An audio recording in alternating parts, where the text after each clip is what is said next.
Good evening, ladies and gentlemen.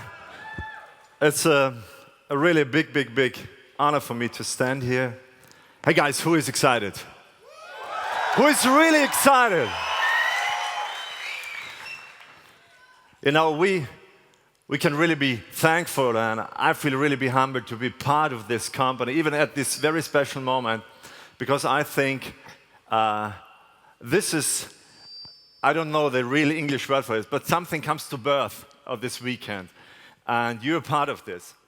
And hey, one question, is there somebody here from Scandinavia? Yeah. Hi guys, Finland, Sweden, Norway, Denmark, do we have? Whoa. Oh, welcome. Do we have people from Norway? Okay, Norway, this was Norway, so, thank you. So we have Netherlands here. Okay, we're going to France. France here in the room? France. Welcome. So we have then UK, somebody from United. Oh, man. Woo! Okay, nice to meet you guys. Great. Everybody knows you now. Okay, so we have somebody from Italy, maybe. Italy? Welcome, Italy. Croatia or Slovenia, Bulgaria.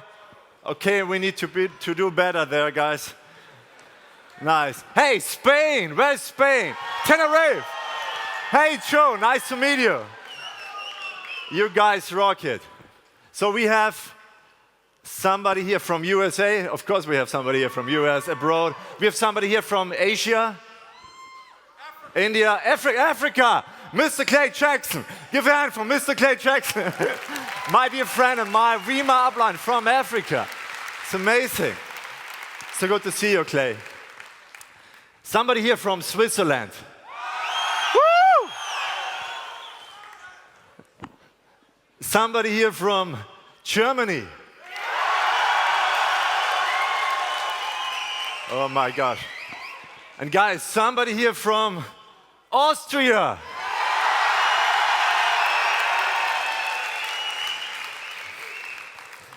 It's a big privilege, and as a matter of respect to my country and to my mother language, I'm gonna switch to German now. We used to speak German here. So, ich wünsche euch allen einen wunderschönen guten Abend von meiner Seite. Und ich hoffe, dass Mr. BK Boreyko schon ein bisschen Deutsch gelernt hat. Immerhin haben wir ja die stärksten ausländischen Märkte. Wusstet ihr, dass Österreich, Deutschland und die Schweiz die Nummer 1 ausländischen Märkte sind? Ja? Da werden wir unsere amerikanischen und afrikanischen Freunde einladen auf unsere deutsche Heimatsprache. Freunde, was ich jetzt machen darf, ist, ich darf Leute auf die Bühne ankündigen, wo ich persönlich nicht nur eine tiefe Freundschaft empfinde. Die meisten von Ihnen, eigentlich alle von diesen 6 jungen, good-looking und talentierten Leuten kenne ich persönlich sehr gut. Und diese jungen Leute haben etwas initiiert in unserem Team, wo ich persönlich, wenn ich einen Hut hätte, diesen heute vor euch ziehen würde, weil ich ganz großen Respekt habe davor, was diese jungen Leute gemacht haben. Sie haben etwas verändert an unserem Business. Ja? Sie haben etwas akzeleriert. Und sie haben mit einer sehr kraftvollen, ethischen, professionellen Art dieses Geschäft auf eine neue Ebene gebracht. Ich erinnere mich zurück, das war circa 1 Million Jahre her, also circa 30 Jahre ganz genau, das war 1984. Da war ich 11 Jahre jung. Und ich habe mir damals so ein Gerät gekauft, man hat es Homecomputer genannt. Freunde, ihr kennt so etwas nicht. Ja, du brauchst doch nicht mehr trainieren gehen, ja, weil wenn du da die Tasten drückst, so schwer sind die, dann hast du alle Muskeln trainiert. Ja. Und ich habe damals mein Living Out damit gemacht. Ich habe damals gelernt, was es heißt, Computerspiele zu programmieren. Und ich habe damals mit 14 Jahren mein erstes Geld verdient. Ich habe mit 16 Jahren davon gelebt. Und ich habe mit 20 Jahren mein eigenes kleines Unternehmen gehabt. Und wir waren einige der Ersten in dieser Industrie, die man sich heute gar nicht mehr wegdenken kann. Das waren die Gründerväter, das waren die allerersten Freunde, damals von mir, meine Freunde von einst. Die sind heute Inhaber von großen Softwarefirmen. Jeder schon einmal so eine App heruntergeladen auf dem Handy. Ja. Diese Jungs, die das damals begründet haben, die leiten heute diese Firmen. Und das war damals das Intro oder der Übergang eines neuen Zeitalters. Genauso ist es BK Boreyko schon einmal gegangen in den 90er Jahren. Da könnt ihr BK fragen, da kam, und da war BK damals Inhaber eines Unternehmens, ja, New Vision, das Munterunternehmen von Vima Nutrition Company. Und irgendwann, spät nachts, glaube ich, war es, da hat der BK einen Anruf bekommen von irgendeinem motivierten Teenager, ja, der die Cutting Edge of Technology hatte und unbedingt mit BK sprechen wollte. Er hat ihn angerufen und gesagt, BK, dir gehört doch dieses Unternehmen. So in etwa hat das geklungen. Und dann hat der BK gesagt, jawohl, ich bin der Inhaber von New Vision. Und er hat gesagt, ich muss mit dir sprechen, weil BK muss nur sagen, ihr macht schon ein gutes Geschäft, aber ich zeige dir, wie es wirklich funktioniert. Und das Schöne war, und das hat mir viel gezeigt über unseren CEO, er hat die Demut besessen. Er hat sich gedemütigt, hat gesagt, pass auf einmal, ich höre es mir an, ja, ich habe nichts zu verlieren. Und hat ein Treffen ausgemacht mit diesem Teenager. Und dieser Teenager ist hingegangen und gesagt, Biki, zeig dir jetzt was, hat so eine runde, metallische Silberscheibe auf den Tisch gelegt. Und hat gesagt, Biki, das ist die Revolution. Das ist eine Kompaktdisk, eine CD, 74 Minuten, 16 Bit, Audiomaterial, das wird alles ändern. Das war damals in den 90er Jahren the cutting edge of technology und hat im Thema New Vision alles verändert. Dieser junge Bursche hat auch seine Mutter ins Business gebracht. Ja. Er hat die CDs verteilt, hat Geschwindigkeit aufgebaut und seine Mutter hat ein Follow-up gemacht, hat die Kundenbetreuung gemacht. Sie haben ein riesengroßes Imperium aufgebaut nur damit, dass sie diese Technologie verwendet haben. Und Freunde, wenn eine Audio-CD viel verändern kann, was glaubt ihr, was können heute junge Menschen, bevor sie aus dem Bett raushupfen, waren die wahrscheinlich 8-mal auf Instagram, auf YouTube, auf Twitter und die ganze Welt weiß schon, wo sie heute wieder global connected sind. Und das ist der Beginn einer neuen Ära. Und ich bin sehr dankbar und sehr glücklich, dass BK Boreyko Raum gemacht hat, diesen jungen Menschen eine Bühne gebaut hat, diesen jungen Menschen einen Rahmen gegeben hat, wo sie sich entwickeln können. Wer glaubt, dass persönliche Entwicklung wichtig ist? Wer glaubt, dass es wichtiger ist, zu was du wirst, als was du verdienst? Ja? Ich glaube, dass das Wichtigste ist, dass du dich immer fragst, zu was werde ich, wenn ich in einem Unternehmen tätig bin? Und das ist das, wo BK Boreyko jetzt im Sommer, und ich habe das Privileg gehabt, wir haben darüber gesprochen, diese Young Professional Revolution, diese Young Professionals, wie ihr sie jetzt gleich sehen werdet, Platz finden. Und ich freue mich, Freunde, ich habe, wie gesagt, ganz großen Respekt. Euge, du kennst auch die meisten davon, die jetzt auf die Bühne kommen, du hast mindestens den gleichen Respekt, ich bin richtig aufgeregt. Bitte, helft mir gemeinsam, jetzt auf der Bühne zu begrüßen mit einem angemessenen Applaus. Was heißt angemessen? Ich würde mal sagen, so richtig die Bude zu rocken, einmal richtig laut zu werden, auch wenn wir das wollen, für folgende 6, ja alle, eigentlich schon fast alle im Elite-Club, Jungstars aus Österreich. Übrigens, es kommen da noch internationale, auch noch einmal, Euge, aus deinem Team, kommt da jemand noch aus dem internationalen Team auch noch auf die Bühne. Give it up, Leute, seid ihr ready? Give it up for a brand new presidential leader, Daniel Kogler. Brand new presidential leader, Tino Taupe. Brand new Star Executive, Benedikt Klausner. Brand new Star Platinum, Melina Stadler. Brand new Presidential, Manuel Fink. Woo! Und brand new Presidential, Markus Stadelmann. Woo! Wow, wow, wow, wow, wow.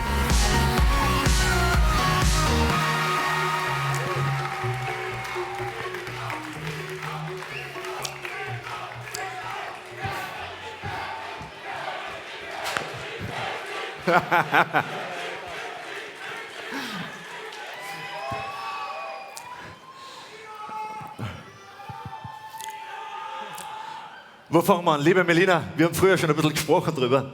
Ich gebe euch eines, das sage ich euch leise. Dieses Mädel schaut nicht nur wirklich gut aus, sie ist nicht nur richtig intelligent. Ja. Man muss aufpassen, wenn man mit ihr spricht, das merkt man gleich. Ja. Sie ist schon vergeben. Ja. Der Benedikt ist ihr Freund. Muss auch gleich die Hoffnungen zerstören. Denn sie ist auch sehr erfolgreich. Ja. Ich glaube, alle Attribute, die man heute suchen kann, treu ist sie auch. Das kann der Benedikt bestätigen. Melina, ich freue mich ganz besonders auf den Punkt Star Platinum. Gib den Leuten ein bisschen was von deiner Philosophie, von deinem Geheimnis weiter, was es für dich heißt, Vima Affiliate zu heißen und zu sein und auch ein Team aufzubauen. Danke, Hannes, du schmeichelst mir sehr. Danke, dass ich hier oben sprechen darf. Ich finde es eigentlich relativ schade, dass ich das einzige Mädchen bin hier oben, weil für mich kann jede einzelne Frau, jedes Mädchen, wie ihr jetzt hier im Publikum sitzt, genauso wie ich hier oben stehen. Alle Leute sagen immer Lady Boss Revolution. Für mich hat es keinen Unterschied. Meiner Meinung nach sind gerade speziell hier bei Vima, haben wir genau die gleichen Chancen wie jeder Mann, jeder Junge. Und Maddie Morton trifft es einfach so schön auf den Punkt. Die sagt einfach, why to be a lady boss if you also can be a boss? Und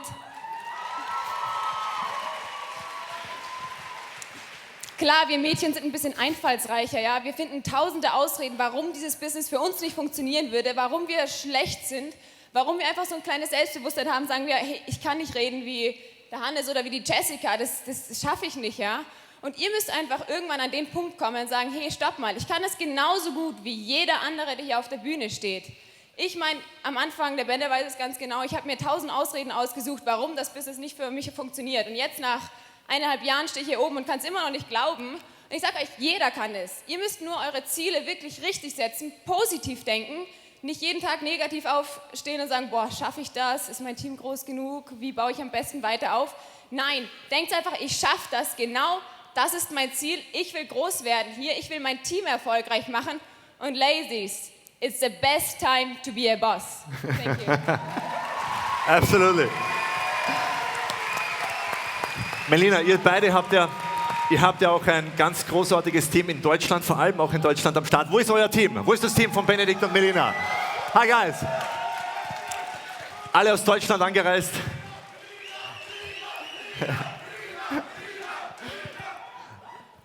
Wie ist euch das gelungen, Benedikt, so eine tolle Mannschaft in Deutschland aufzubauen? Ja, im Endeffekt, man muss sich halt aufs Richtige konzentrieren. Ich sage immer, wir haben die beste Firmenphilosophie, wie man ein Unternehmen für Menschen. Und es ist einfach ganz wichtig, dass man für seine Leute da ist, dass man für die Leute arbeitet. Wenn man nur für sich selber arbeitet, dann haltet man im Endeffekt das Team klein. Und das ist einfach unglaublich wichtig. Ein zweiter Punkt, absolut wichtig, ist einfach der Glaube. Ich meine, man muss verstehen, die Leute, die bei uns einsteigen, die glauben an etwas, die glauben, dass sie mit Vima erfolgreich werden, die glauben an die Produkte. Und das ist einfach absolut wichtig. Und die Leute bleiben auch nur in deinem Business, wenn sie dran glauben. Und ganz wichtig ist einfach eine Teamkultur zu schaffen und einfach auch Freundschaften zu bilden. Es kommt nicht nur darauf an, dass du den Leuten hilfst, dass sie hochcyclen, sondern es kommt darauf an, dass du den Leuten auf einer menschlichen Ebene hilfst. Und ich denke, das haben wir mit unserem deutschen Team, auch mit dem österreichischen Team, sehr, sehr gut hinbekommen. Absolut. Noch einmal ganz großen Respekt. Benedikt, absoluter Teamplayer. Gibt es noch einen weiteren Geheimtipp von deiner Seite? Ja, ein weiterer Geheimtipp ist, dass wir ein System-Dependent Business haben. Das heißt, wir bauen unser Business auf einem System auf. Wenn wir das schaffen, dann gibt es einfach nicht die Situation, dass Leute zu dir kommen und sagen, hey, bei mir geht es gerade nicht weiter, hey, ich weiß nicht, wie ich anfangen soll, sondern du kannst ganz einfach antworten, Moment einmal, du bist komplett gleich wie andere, die erfolgreich sind, es ist dasselbe Unternehmen, dieselben Produkte, derselbe Compensation-Plan, dir fehlt ganz einfach Skill Nummer 2 und das ist richtig einladen. Und so kann man sich aufs System konzentrieren, die Leute emporheben und man ist auf dem besten Weg zum Erfolg. Gratuliere noch einmal zu eurem tollen Erfolg. Ihr arbeitet getrennt oder zusammen? Wie läuft das bei euch zwei? Wir besprechen das dann hinter der Bühne. Alles klar, ich möchte auch keine peinlichen Situationen. Gut, lieber Markus, wie lange kennen wir uns jetzt schon? Jahre, auf jeden Fall. Du hast deine gesamte Familie auch im Team dabei. Das ist natürlich auch ein guter Weg. Da hat man gleich einmal 4 Brandpartner gemeinsam oder 4 Affiliates. Du hast von Strobel aus dem Salzkammergut aus Geschichte geschrieben, kommst aus dem Profisport auch, hast auch sportlich viele Karriere gemacht oder auch viele Rekorde gemacht, hast dann über das Produkt zu Vima gefunden. Das war dein Ausgang. Und jetzt bist du hier im Elite-Club. Wie kann man das in 2 Minuten packen? Ja, ganz einfach. Also was das Wichtigste ist meines Erachtens, ist wirklich dankbar zu sein, wirklich dankbar für die Leute, die einem die Möglichkeit geben. Also ich muss eines sagen, ich werde nie das vergessen, was auch Hannes für mich gemacht hat und zum Beispiel nie vergessen, was vor allem ein Harald Meyer für mich gemacht hat. An mich geglaubt, wenn andere nicht mehr an mich geglaubt haben, und das ist genau der Grund, warum ich heute auch hier bin.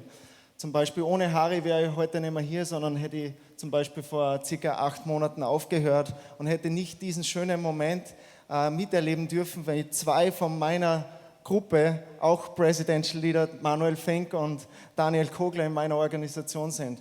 Und da gibt es 3 ganz einfache Schritte. Der erste Schritt ist der, alles steht und fällt mit dir. Kennt ihr das, wenn ihr zum Meeting fährt und überhaupt keine Person ist anwesend und du bist trotzdem motiviert, weil du weißt, es wird irgendwann passieren. Und dieser Schritt ist sehr wichtig. Dieser Schritt ist nicht auf einen Rang bedingt, sondern dieser Schritt wird immer wieder kommen, dass du Prüfungen bekommst, um dich weiterzuentwickeln. Das ist ganz entscheidend. Der zweite Schritt ist ganz einfach Coaching. Die Leute müssen lernen, coachable zu sein. Also sie müssen lernen, demütig zu sein, egal welchen Rang, ob du jetzt Bronze bist, Affiliate bist, Presidential bist, Royal Ambassador, wir sind alle noch am Werden, wir sind alle noch nicht dort angekommen, wo wir hin wollen. Wir haben so viel Kapazität in uns, um das nach außen zu transportieren. Und der dritte Schritt ist ganz einfach der Duplikation. Wir leben in einer Welt von Duplikation. Die Natur ist erfolgreich Jahr für Jahr, wir auch. Und deswegen ist es so entscheidend, naturkonform zu arbeiten, menschenkonform zu arbeiten, ethisch korrekt zu arbeiten. Und deswegen sehe ich ganz einfach die Young Professional Revolution, jetzt wo sie jetzt hingeht, absolut in eine richtige Richtung gehen. Und das ist so entscheidend. Und das war das Wichtigste von meiner Seite. Markus, danke nochmal. Es gibt 2 Dinge, die mir bei dir so bewusst werden. Erstens, es hat eine Zeit gegeben, wo es wirklich nicht leicht war, weil du warst ja schon erfolgreich bei Wimmer und bist dann dran geblieben und hast du noch einmal, auch aus dieser Zeit heraus, noch einmal den Mut gepackt und richtig nach oben auch gebaut, also richtig den Erfolg aufgebaut. Ich habe davor, muss ich ganz offen sagen, viel größeren Respekt, als wenn man gleich straight auf das Ziel hinfährt, weil man damit einfach zeigt, dass man richtig Charakter hat. Und das Zweite ist, es gibt noch etwas, was schöner ist, selber Präsident zu sein, oder? 2 Leute. 2 Leute aus deinem Team sind Präsident, da hupfe ich gleich mal rüber zu einem, der kommt auch aus dem Sport, schau, da hätten wir da so einen Stuhl, da setze ich mich jetzt her. Daniel, in diesem Besser Leben Magazin, da warst du oberkörperfrei. Ja.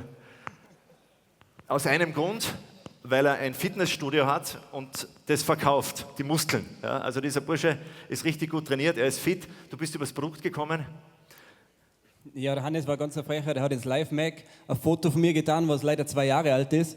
Jetzt habe ich natürlich wieder einen Druck, das aufzubauen. Ich möchte kurz sagen, ich bin vor nicht einmal 3 Jahren gestartet und da war ich bei meinem allerersten Event in Wien. Damals waren es ein bisschen weniger Leute wie hier. Und ich habe es mit Mühe und Not geschafft, 3 Leute hierher zu bewegen. Und will euch kurz erzählen, was mit den 3 Leuten war. Eine Person davon, die war, wie der Markus schon gesagt hat, nicht coachable. Also sie hat nach Abkürzungen gesucht, hat dann beim Hermann Mayer, also wer den nicht kennt, bekannter Skiläufer in Österreich, zum Beispiel angerufen und ihm das Produkt empfohlen. Hat natürlich nicht funktioniert, sie hat Niederschläge erlitten, hat dann leider aufgegeben. Die zweite Person, mein Kumpel, ist mit mir mitgefahren, nur unter der einen Bedingung, dass wir dann eine Wodkaflasche trinken gehen. Aus der einen Flasche wurden mehrere und es war so hangover-mäßig und am nächsten Tag, also wir waren schon produktiv in der Nacht. Zumindest habe ich in mein Handy ein paar neue Telefonnummern gehabt, wie man Russland, wie man Spanien und so. Und die dritte Person, also und diese Person mit der Wodkaflasche, die hat dann leider auch aufgegeben auf dem Weg zum Goldleader und hat gesagt, sie kennt keine, also die Person kennt keine Leute mehr fürs Produkt, keine neuen Kunden. Und ja, das verstehe ich zum Beispiel nicht. Ich habe vor 6 Jahren ein Fitnessstudio gegründet und ich kann eines sagen, was ich den Trend verfolge, also Fitness, Wellness, Gesundheit wird absolut immer ein stärkeres Thema. Immer mehr Leute achten auf die Figur, immer mehr Leute achten auf die Ernährung, wollen sie nicht mehr irgendeinen Bullshit reinschieben. Und da kommen wir mit dieser Firma genau zur richtigen Zeit, mit den richtigen Produkten. Und die dritte Person ist eine Kollegin von mir, die Claudia. Die ist hart am Ball geblieben, hat mich unterstützt bis am Weg hierher und ist jetzt eine der bestverdienendsten Hausfrauen in meinem Heimatort. Danke an die Claudia, danke an mein Team. Bravo. Gratuliere noch einmal. Und ich kann wirklich sagen, der einzige Weg, bei Wimmer nicht erfolgreich zu werden, ist, es nicht zu probieren oder aufzugeben. Danke. Genau so ist es. Danke nochmal, Daniel. Herzlichen Erfolg. Gehen wir mal weiter. Links von dir. Es ist jemand, wann haben wir uns das erste Mal kennengelernt? Keine 2 Jahre her, gell? Vor 20 Monaten. Vor 20 Monaten, genau, war das dann. Und zum Thema All-In war es so, ihr wart dann gemeinsam mit einer ganzen Gruppe von jungen Leuten vergangenes Jahr 2013 auf der großen Las Vegas-Konvention, Jahreskonvention des Unternehmens und habe dann eine wirklich bemerkenswerte Entscheidung getroffen, all in zu gehen. Und ja, es ist eine Menge passiert. Heute bist du im Elite-Club, du hast auch schon Hands up for brand new Presidential Leader Christian Bacher, der sitzt heute da drinnen auch aus seinem Team. Love you, Bro. Dein PEQ, ich glaube, ihr habt in der Schule schon Blödsinn gemacht zusammen und jetzt, Oh ja, oh ja. und jetzt zeigt was ihr Jungs wirklich drauf habt. Erzähl was, die Jungs wollen wissen und die Mädels auch, wie ihr das gemacht habt und erzähl was von deiner Story, Tino. Also als allererstes, bevor ich irgendetwas sage, muss ich mich mal bei meinem kompletten Team bedanken, weil ihr seid zu 100% der Grund, dass ich heute hier sitzen darf und Absolut. sprechen darf. Danke an mein komplettes Team.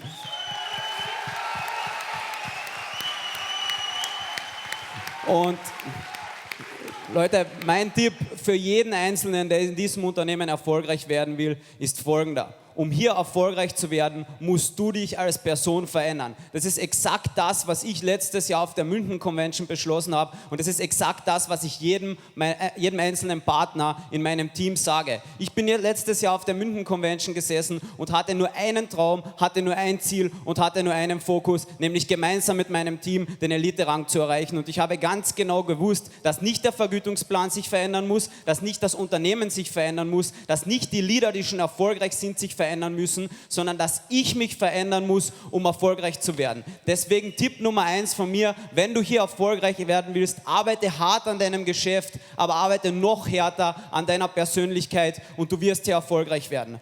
Punkt Nummer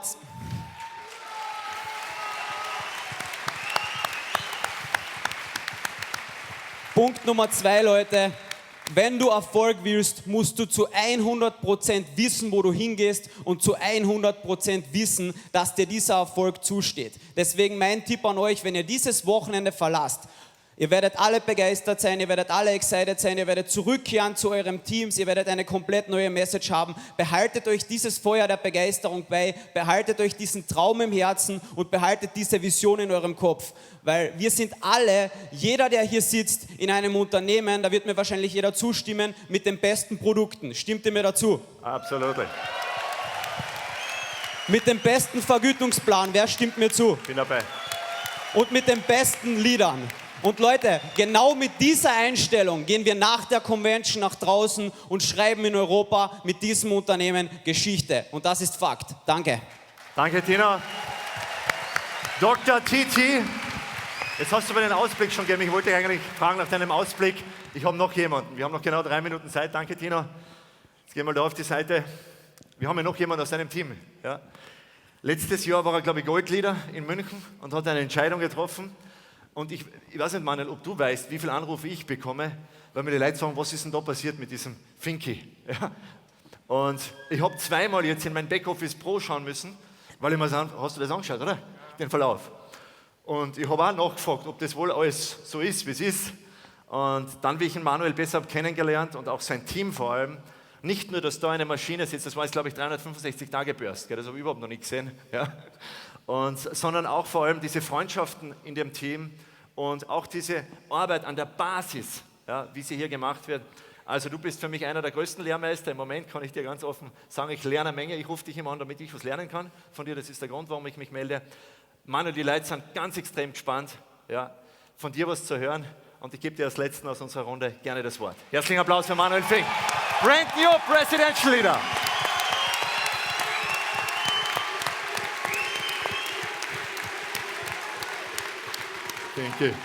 Danke.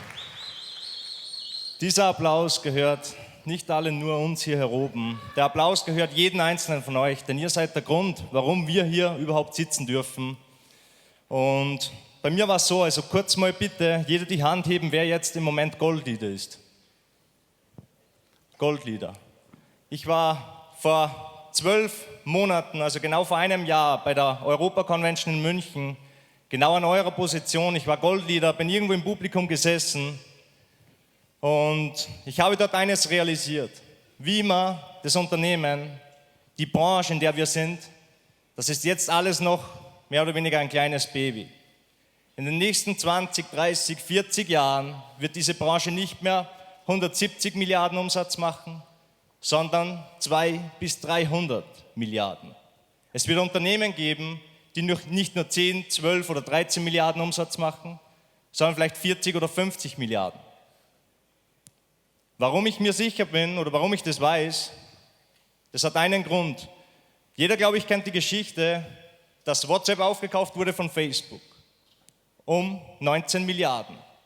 Mit wie vielen Mitarbeitern? Waren damals 50 Mitarbeiter.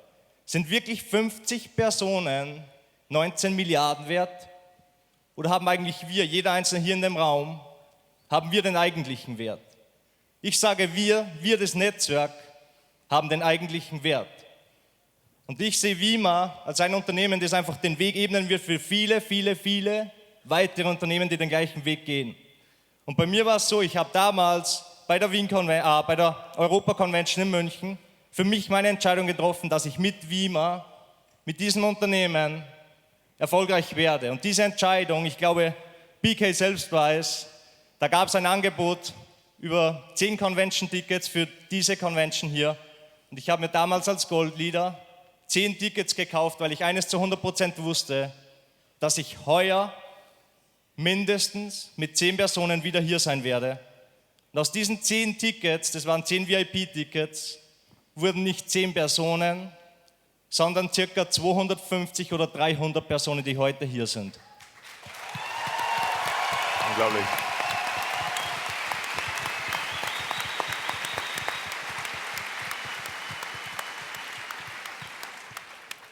Und einen Tipp zum Abschluss. Bei mir war es so, ich habe für mich selbst die Entscheidung getroffen, dass ich mit Vima erfolgreich werde, komplett egal, was passiert. Und ich glaube, genau nur der Punkt war es, warum mir Leute gefolgt sind. Weil ich sehe es bei vielen Leuten in meinem Team, die glauben es selbst nicht. Die glauben kein bisschen an sich selbst. Die sehen es, es funktioniert bei Markus, es funktioniert bei mir, es funktioniert bei Dino Daupe, aber sie glauben nicht, dass es für sie funktioniert. Fakt ist, es funktioniert für jeden und sobald du die Entscheidung getroffen hast, wird es sogar relativ einfach. Also trefft die Entscheidung für euch selbst, gebt täglich euer ehrlich Bestes und ihr werdet sehen, die Leute folgen euch automatisch. Danke. Danke. Danke euch allen. Ladies and Gentlemen, merken Sie sich diese Gesichter. Sie werden in Zukunft von Ihnen hören. Schönen guten Abend. Danke für die Aufmerksamkeit. Danke.